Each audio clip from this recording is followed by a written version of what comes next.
Ano shampoo ang gamit mo? Nagpa-rebond ka ba? Habang nagsusuklay ako ng buhok ko, naalala kong gumawa ng video. Kasi pag lumalabas ako and yung mga kakilala ko, pag nakikita nila yung buhok ko, lagi sila nagtatanong kung nagpa-rebond daw ako. Hindi po ako nagpa-rebond. Na-try ko lang po magpa-relax long time ago. Natural hair na po ulit itong buhok ko kasi nakailang putol na din.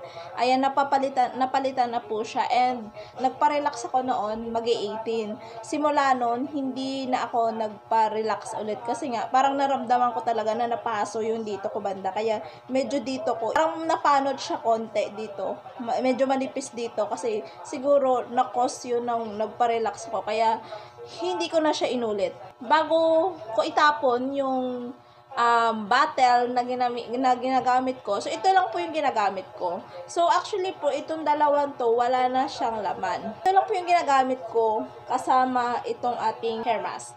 Tatlo po kasi sila nito, naka-sale, so binili ko. Ito po, nagustuhan ko talaga siya. Ang gusto ko kasi sa mga shampoo is yung bumubula. Kaya ko siya nagustuhan kasi kahit konti lang yung gamitin mo, bumubula siya.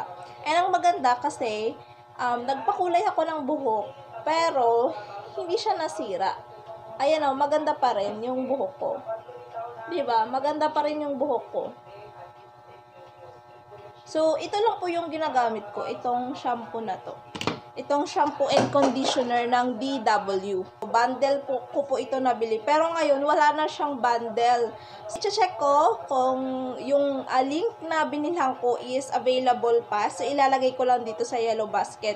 So, kung wala na, hahanapin ko na lang yung link doon sa shop na meron silang buy one take one na ganito and merong hair mask na ganito. Kasi ang alam ko nung nakaraan, out of stock na. Pero i-check ko ulit kung may stock pa. Tapos, ilalagay ko dito sa yellow basket kung saan po kayo mag-check out. Kasi, ang ganda talaga nito sobra. Kasi, ang gusto ko nga talaga sa shampoo is yung bumubula. Kaya, gustong-gusto ko siya. And, syempre, malaking tulong yung hair mask. So, ang ginagamit ko po, nag-shampoo muna ako. Tapos, nagko-conditioner. So, pag nag-conditioner po ako, hindi na po ako mag-hair mask. Tapos, ang gagawin ko naman, kinabukasan, mag-shampoo ulit ako. Pero, ang gagamitin ko is yung hair mask. So, bali, salitan ko siya ginagawa. So, kung nagamit ako ng hair mask today, hindi ako magagamit ng conditioner. So, kung nagamit ako ng conditioner today, hindi ako gagamit ng hair mask. So, ubos na po itong dalawang to. And itong hair mask, konti na lang po yung laman niya. Ayan, paubos na din. Ayan, sinashare ko sa inyo. Kung gusto nyo itry, pwede nyo siyang i-check out dyan ngayon sa yellow basket.